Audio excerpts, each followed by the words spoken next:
quitting game development is like the happiest decision I ever made in my life. Like growing up as a kid, I always wanted to do game development. It seemed so cool and it seemed so fun. And to some extent, it is cool and it is fun, but the pay is fucking shit. And the stress is immense and the hours are insane. And the amount of work needed to make a game somewhat fun and and like the kind of games most people want to make. There's such big projects like you wouldn't even dream of how much time it actually takes. We were we were a team of 5 people who made a very simple mobile game, and it took 6 months of development before we released it.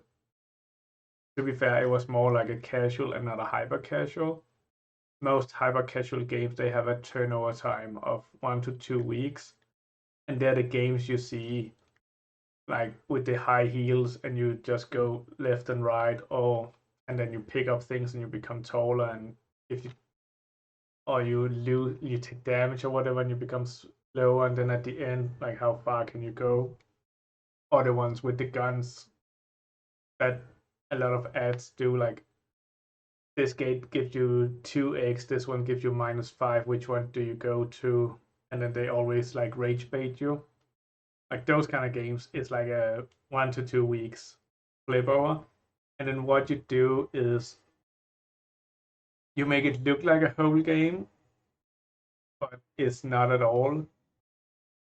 So what I mean by that is you either like pseudo randomly generate infinite amount of levels, and then you just call it level 1, level 2, level 3, and so on to give the player a sense of progression. But realistically, he's just playing like the same 5 or 10 levels over and over again in a randomized order, and they will never really see the difference. And honestly, I think if you can do that, that is good commercial game design. And maybe there should be a difference between good game design and good commercial game design. Because I think there's definitely arguments to be made by like from what's good for the player and what's good for the company. And those two things are not always the same. But when you can get them to align and be the same, that's when you strike something really strong.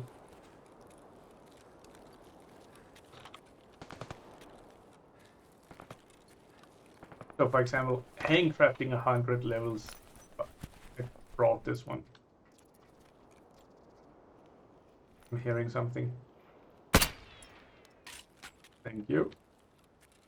Handcrafting 100 levels is going to take a lot of time and effort, but randomizing 1,000,000 levels is going to be super quick and easy. And what?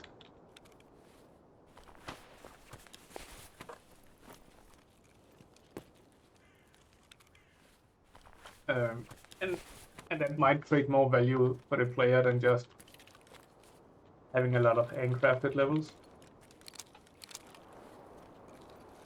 So if we take something like Candy Crush as an example, they handcraft all levels because they need to get you to the point where you're almost always 5 turns off from winning, because that's how they monetize.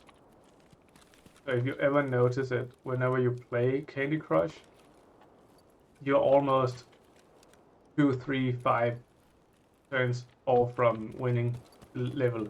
And that is on purpose. That is the design they're doing. That is how the algorithm works. Like the game is designed in such a way and coded in such a way to almost always leave you being 2 to 5 turns off from winning. And they do that to encourage you to use the power-ups and spend money and so on. Because if you could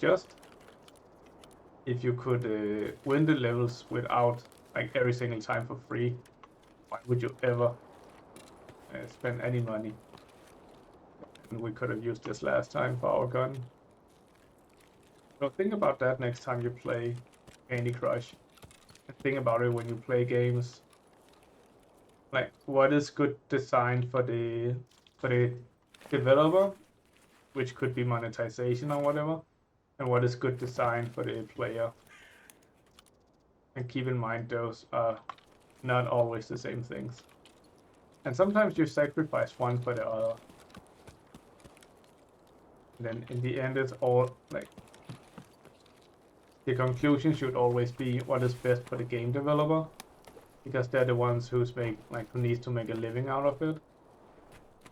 And if they cannot do that, the game is not gonna continue. Like, it's really that simple. There's no two ways about it.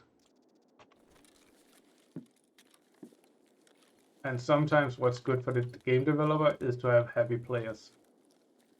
Happy players are good. But sometimes frustrated players are actually better. Because frustrated players are willing to spend money to get past that frustration.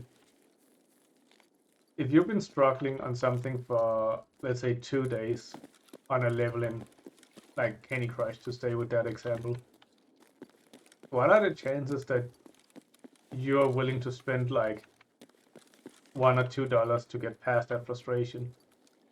I would bet that's going to be relatively high compared to if you were just beating everything and you were happy.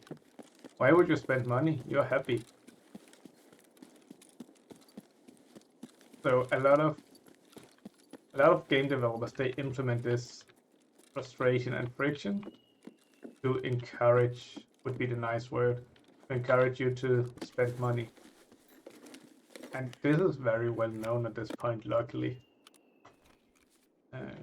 But a lot of, like, it used to be like black magic, or people didn't understand it back in the day.